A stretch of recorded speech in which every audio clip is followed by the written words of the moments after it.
Hi guys, welcome to my channel NER, and it's me Ren, and this time it's talking about divine principle, and because talking about divine principle is so complicated every time, and basically, like the topic this time is like the incorporeal world and the corporeal world. So basically, what it is means like basically the meaning is talking about there's two like a real world. Okay, it's like substantial.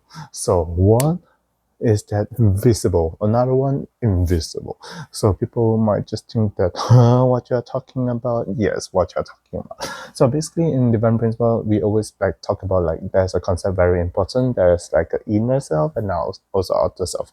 So outer self is everything that you can see, you can touch, yeah, like your body, you can calculate directly and everything in this way. That's called the outer self, and like including it can just include everything that is called natural science, not the humanitarian science, the natural science, and also very heavily rely on the mathematics a lot of time. Yeah, and basically you can understand as the science world.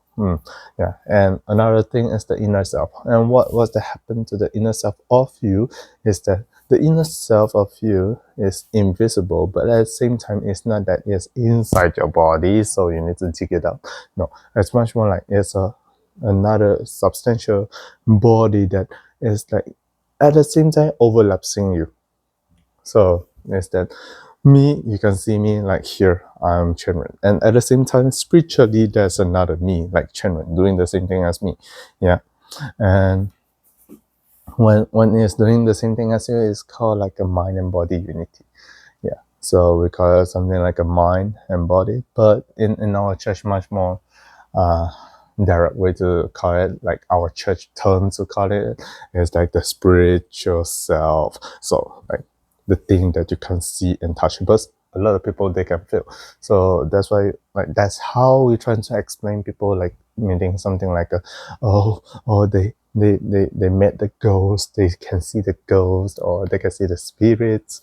Sometimes we don't call it spirits, we call it ghosts, and sometimes people are being controlled by the evil spirits, and when we're calling it the evil spirits, at the same time, actually, we are not trying to label them as evil, that they will just bring people into death. No, it's much more like they are resented. So, like, they have a lot of resentments inside of them. So, that's what we call them resentment spirits. So, like, all these kind of things that also includes, like, something like a morals and your ethnics, and also, like, that's how that everybody that origin come from God is. Why is talking about your inner self, everyone come from the outer self as well, like outer self itself. The science behind it is like so specific, so that's why like when it just finally being composed onto it, and everything can work as a living organism, yeah, itself is still, yeah, made from God. Yeah, so what happened to the incorporeal world and the corporeal world is that I just use the term like the visible world and the invisible world. So the visible world, according to the divine principle, is something, a world that are supposed to be not in the subject partner but the object partner. So the one who's being passive, and the leading one will be the invisible world. So you can't see it. The spiritual world always leading and like keep on attacking or like influencing you, and your body actually was doing it. It just react on based on it. So yeah, that's why like a lot of people like during their daily lives they will like in some of the conspiracy theory, people will just say uh they will use the evidence that saying some people with like spiritually open, they can see like there's a lot of like satanic attacks into the world, into the media, into our daily life, and like keep on like attacking other people around you and make them feel influenced, make them confused and everything. Yeah, so that's why it just happened. Yeah, so yeah, that's why we always say that there's the incorporeal and the corporeal. So now like the invisible world itself is the subject partner, and the object partner of it is the physical world, is the visible world. So for us, it's easy to understand, right? How your outer body gonna grow, how your visible body gonna grow. You just need, like we say, the basic things that you need. You need sunlight, you need food, you need air, you need water. Something like a basic how the mammals they need to live, right? Just something much more like this. And oh yeah, maybe about sex as well, because you need to keep on going on unto your beings, like let your beings like to continue to be inherited in the future. How about like the invisible world? So for the invisible world, for your invisible self itself, it's much more like it needs to depend on your body what they did. So basically, it always like comes to the kindness that you doing the relationship with each other, as well as the first relationship you need to connect after God is that your own relationship with your inner self, like the outer body and the inner body. So how you're trying to take care of your own body, how you're trying to love your own self, how you're trying to keep yourself disciplined, and also like trying to make your body to be better, to be much more healthier in this way. Yeah, this kind of like thinking is right there. So you keep on doing all this kind of relationships. So that's why you build the kindness, and because of all the kindness that you build up, it will become something is so good for your spiritual body, and it grow at the same time, because it's much more like a result. It's like the element that coming from your visible body, your physical body. So that's why if your physical body doing something bad, that hurting yourself, that hurting other people, that bring other people with torture. When I say torture, it doesn't mean that like the torture that to let them grow. Okay, it's totally different thing. But to just purely to torture them, purely just to crash them into pieces, like trying to indignify them. Yep, that is the part that is will create a evil, negative type of energy that will just influence your spiritual body. So because of this, and it will just make your spiritual body into something much more gloomer.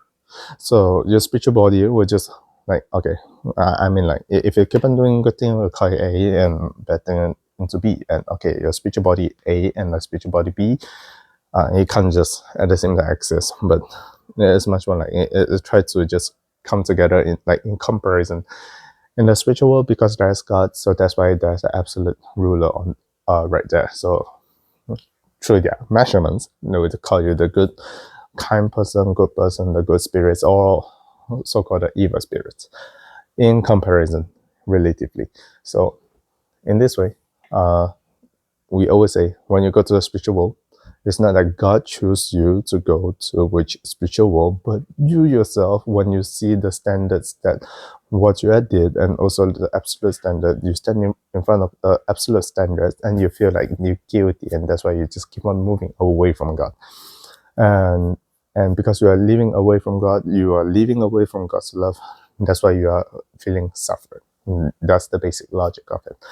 Yeah, so because of it, and that's how like everything being built up. Yeah, so so somehow like you need to try to do what God trying to ask you to do.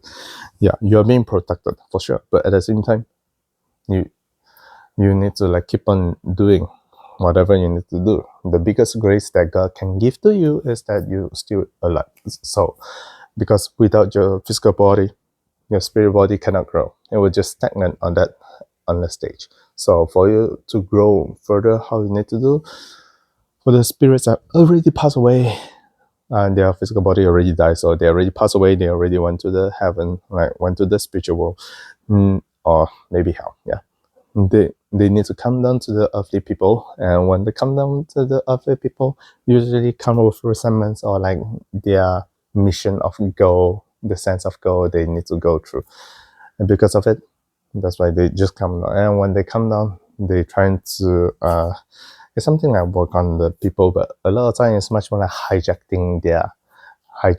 their physical body. So that's why like you just suddenly see another person characters just flowing out. Yeah, that's why like we blessed family really love to come to Champion and doing other spirits liberations, the central spirits liberation, the resentment spirits liberation that we do through Chanyang, like tapping all over your body. Yeah, it's much more like this. That's how our logic being formed. So talking about the incorporeal and the corporeal, so basically the invisible world and the visible world. That's how it's being formed. Okay. Yeah, that's the basic concept of the one of the basic concept in the divine principle, and it's much more like leading to prove that yes, our body itself is much more consisting something that is invisible and also visible. So yeah, somebody might just ask, those invisible things, it means that it don't exist, right? Because you can't even like trying to look onto it and feel onto it. No, it can be exist. For very simple example, love. So love can be done through action, but whatever action can also be explained into something hateful. But is it love or hate? Only you know. And it's much more like this kind of knowing itself is come from the sense, and you can say like come from experience, but at the same time, this all emotional bond between it itself is also like being like located so deeply into yourself. So that's why we say that it's still true even though you can't see it. Love is still true even though you can't see it. God's grace is still true even though you see like a lot of war like going on the earth. Because giving you to live on this earth itself is like giving you the chance to repent and like keep on like making yourself be better. That's the grace itself. So is that visible? No, you can't see it. You just see like, wow, so many things still going wrong badly around you. But at the same time, it's just happening. Because it's too near around you. Maybe you feel like you're having the privilege. It's not that you're having the privilege. You just think that it is coming from granted. But actually, it's not supposed to. When you study more about the science, when you try to study more about like how society are supposed to be, it would just feel like yeah, everything is not supposed to be. It sounds funny, but yeah. So basically, it's in this way. So talking about physical self, invisible self, the spiritual self, this two part of it is the divine principle that they want to talk about it. Yep. So yeah, I already talked about like one of the chapter about it. Yeah, I still have a few more to finish the chapter 1, but yeah. Hope you all enjoy, and yeah, see you in my next video. See ya.